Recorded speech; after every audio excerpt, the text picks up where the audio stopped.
Pour lui,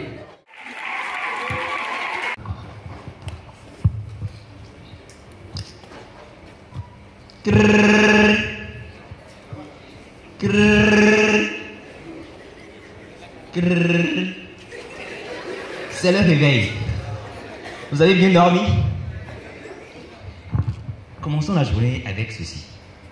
Il y a dans la vie des procès qui tiennent dans les prétoires préétablis à les accueillir. Mais il y en a aussi qui tiennent dans des lieux qu'on appelle les procès forêts. Et aujourd'hui, nous assistons à un qui tient non dans un vrai prétoire, mais à un arrangé pour la cause. Et ce procès part plutôt de la condamnation et du fait qu'il faut sceller un sort. Oui, son sort est connu. Son sort est scellé. Mesdames et messieurs, il est toujours condamné d'avance. Il est condamné par l'opinion publique qui, à tort, l'a toujours accusé. Accusé de nous arracher brutalement de nos doux rêves. Accusé de nous frustrer les matinées. Accusé aussi de nous condamner à une journée de dur labeur. Il est tel un accusé qui, seul, sans témoin, sans avocat, se bat et se défend. Nul besoin de vous rappeler que nous sommes en train d'assister à un des procès sans précédent, empreint d'une certaine subtilité. Mesdames et messieurs, aujourd'hui encore, le réveil est sur le banc des accusés. Qu'est-ce donc le réveil? Est-ce un simple fait? Ou un concept? Ou encore un accessoire? Loïc Cadier faisait bien de dire dans son ouvrage « Découvrir la justice » exactement à la page 10 qu'il faut commencer à définir s'il ne faut pas buter. Et dans ce cas précis, monsieur le président du jury, définir, c'est dire celui qui est mon client, dire de sa personnalité. Et vous savez très bien que le code pénal impose au juge togolais, lorsqu'il veut rendre sa décision, d'examiner la personnalité de l'accusé. C'est l'article 34 qui le dispose.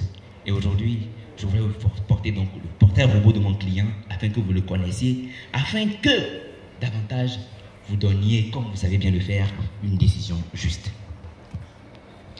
Le réveil, monsieur le président, c'est mon client, celui qui vous a fait quitter aujourd'hui de l'état de sommeil à l'état de veille. C'est celui qui vous permet de dormir en paix, mais en vous alarmant qu'il y a un moment précis où vous devez vous lever et commencer une nouvelle journée. Le réveil, monsieur le président, cher membre du jury, c'est aussi, sous un autre angle, celui qui pousse à l'action et qui vous dit il est temps, allons travailler, ou il est temps, allons observer un beau procès. On pourra à cet effet, en réalité, dire de cette définition que le réveil est semblable à celui qui pousse à l'action et qui remémore, qui amène à agir et à retrouver la vérité. À cet effet, cela est semblable en réalité à la vérité. Que celui qui, dans l'allégorie de la caverne de Platon, sort et voit comme l'ombre de la vraie lumière. Il est aussi en réalité semblable à ce que le barreau voyait très bien, justement, au moment précis, qu'il faut s'intéresser davantage à l'accès à la justice. Voici donc le portrait robot de mon client qui a le réveil, monsieur le président. Dans un autre mouvement, le réveil serait simplement un objet qui sonne l'heure du réveil. Mais faut-il le détester ou non? Le son du réveil est-il coupable ou non? Voici la question à laquelle vous êtes appelé à répondre aujourd'hui. Monsieur le Président, je blâmerais volontiers les adeptes du sommeil fin. Mais cela me semble très peu difficile parce que le sommeil en réalité est doux. Le sommeil est intéressant, il est relaxant, apaisant. Mais regardez comme vous avez dormi hier nuit en fait. Monsieur le Président, j'aimerais continuer à dire ceci. S'il faut appréhender le réveil comme un sens purement littéral, cela serait difficile. C'est en réalité la matérialisation d'une compréhension qui part d'une métaphore.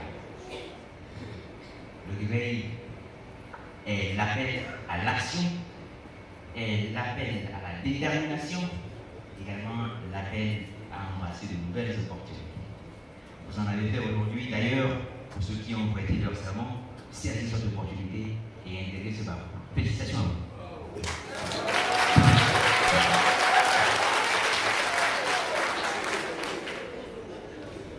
Aussi essentiel que l'alimentation et la respiration, le réveil pousse en réalité l'homme à s'intéresser à sa santé. Puisque le sommeil fait tellement de bien à l'humanité. Cette phase de notre vie nous permet à notre corps de se réparer, de se régénérer. Pendant notre sommeil profond et doux, nous passons notre temps à reconstruire nos tissus, à reconstituer notre organisme pour l'apprêter justement au lendemain à embrasser une nouvelle journée. Dois-je encore faire pousser les dents à un coq pour faire comprendre que le sommeil fait tellement de bien à l'humanité? Je ne le pense pas. Cependant, observez bien, la question qui se pose, c'est de savoir comment ce réveil comment ce sommeil qui fait tellement de bien à l'humanité a pu inciter cette dernière à aller créer un objet qui va le sevrer des bras de Morphée. Ça fait cogiter, n'est-ce pas? C'est là le jalon de l'impérieuse nécessité de la suspension du sommeil par un objet qu'on va nommer le réveil. Et messieurs et dames, vous n'êtes pas en réalité sans savoir que le réveil est né avec l'explosion de l'industrialisation qui a nourri l'horlogerie. Et justement, cette industrialisation a conduit tout le peuple et tout ce monde à travailler à un rythme effréné, imposant donc de respecter des horaires précis. Et pour respecter ces horaires précis, nous sommes invités à avoir un réveil. Faut-il détester ce réveil qui nous a longtemps servi? Vous avez la réponse au fond de vous. Mesdames et messieurs, Monsieur le Président, juste au bout de ma plaidoirie, j'en ai terminé. Mais il me semble que l'article 40 du règlement 05/CM/UOMOA relatif à la réalisation de la profession d'avocat dans l'espace de mois impose à l'avocat son devoir d'accompagner son client jusqu'au bout de la procédure. Et en ce moment même, je suis en train d'écouter la voix de mon client, monsieur le réveil, en train de me dire votre mission n'est pas terminée. Allez la terminer. Et je pense que c'est l'occasion pour les inquiétudes qui ont longtemps douté s'il fallait laisser son réveil ou non de suivre attentivement. Il n'y a pas de raison de détester son réveil quand il est seul. En premier lieu, j'aimerais vous parler de l'action. Je ne comprends pas pourquoi on puisse détester le réveil que l'on a pris le temps soi-même d'aller acheter. Et vous savez, le drame ne s'arrête pas là. Comment peut-on comprendre le fait qu'une personne puisse prendre son énergie, son temps, les risques à aller acquérir un réveil qui devient déposer chez lui? Il prend le temps de régler, de prédisposer et déposer auprès de son chevet pour qu'exactement ce réveil produise chez lui. Mais après, on le déteste, c'est quel paradoxe, quelle absurdité. Mesdames et messieurs, ce n'est pas fini. Pour utiliser cette absurdité, j'ai envie de comparer cette situation où on déteste son réveil seul à un acte.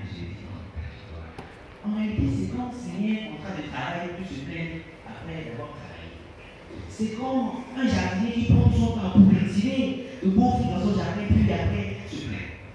C'est comme un témoin qui va à la barre, qui déclare à la fois culpabilité et innocence. C'est aussi en réalité semblable au fait que le barreau prévoit cette activité, puis après la déteste. Messieurs et dames, pour permettre de structurer notre journée, le réveil nous est important. Notre étudiant se réveille, c'est orienté. Il sait parfaitement qu'il doit synchroniser son emploi du temps avec les horaires précis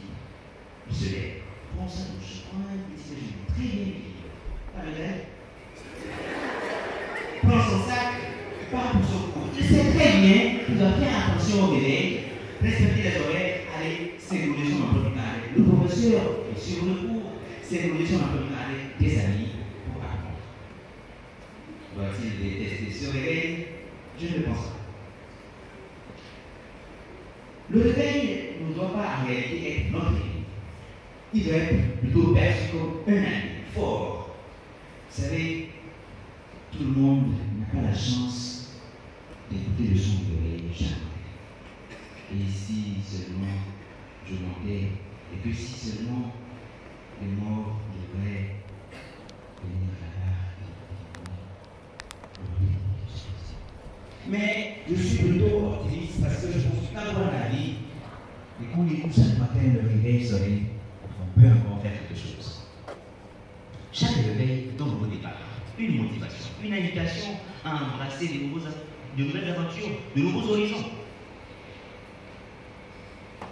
Je dirais que c'est ce qu'a très bien compris le père de l'indépendance du Togo lorsqu'au petit matin, à la toute première heure de la journée du 27 avril 1960, il déclare: Sentinelle, que dis-tu de la nuit? La nuit est longue, mais le jour vient. Il a bien su allier jour et nuit dans son discours. Et tu viens de vous prononcer aux toutes premières heures de la journée. Avait-il été son réveil? Je ne le pense pas. Le 22 avril 1964, le juge gabonais du tribunal correctionnel de Boué venait de comprendre que son réveil a sonné. Il faut commencer à intégrer dans notre ordre juridique le surnaturel. Je ne vous apprends pas sur la décision des chimpanzés. Toujours avril, mais cette fois-ci nous sommes en 1898, le juge Magno, Paul, venait de comprendre qu'il faut écouter son réveil, que l'heure avait sonné justement d'intégrer dans les ordonnancements juridiques l'état de nécessité. Quand a sonné l'heure pour l'empereur Mandeng de faire face à l'Occident, il l'a fait avec force et vigueur. Quand a sonné l'heure pour Jerry Rawlings de lutter farouchement contre la corruption dans son pays, le Ghana qui agonisait, il a écouté le son de son réveil. Mais regardez-moi Mandela écouter le son de son réveil et dire combien il était important de se battre pour la justice. Regardez Martin Luther King proclamer avec force en train son discours pour se battre contre l'injustice. Mais regardez le législateur qui, à travers son désir profond et sa décision de changer et d'impacter l'accès à la justice, acter la nouvelle réforme judiciaire d'octobre 2019. Mais regardez encore le barreau s'intéresser davantage à l'accès à la justice en nous permettant de vivre cette belle cérémonie de la rentrée solennelle qui d'ailleurs est actée sur l'accès à la justice au Togo, un droit universel. Mesdames et messieurs, et vous, chers auditoires, je comprends qu'un jour, forcément, chacun ici a dû faire face à son réveil qu'il n'a pas éteint pour prendre une décision qui va changer sa vie. Monsieur le Président, est-ce qu'il faut encore en ajouter? Je ne le pense pas aussi. La cause du réveil est plaidée. Il est temps pour nous d'embrasser de nouvelles opportunités. Et je voudrais qu'aujourd'hui, on ne conçoive plus le réveil comme un assassin du sommeil, un perturbateur, que non, mon client ne soit pas considéré comme quelqu'un, un brigand, que plutôt il soit pour vous un bon motivateur. Et sur ce, je voudrais que le réveil soit pour l'avocat le début d'une belle histoire, des batailles à remporter contre l'injustice, que pour l'avocat stagiaire, ce soit le début de l'apprentissage, de plaider une cause pour une cause humaniste.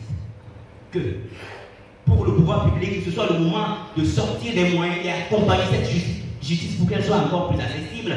Que pour le futur délinquant, ce soit le moment de renoncer au crime. Que pour l'étudiant, le réveil soit le meilleur maître, invitant à apprendre davantage. Que pour le professeur, le réveil soit le moment de, par sa passion, de former pour transformer. Et que pour vous, chers auditoires, ce soit le moment pour vous d'écouter cette belle plaidoirie. Je vous remercie.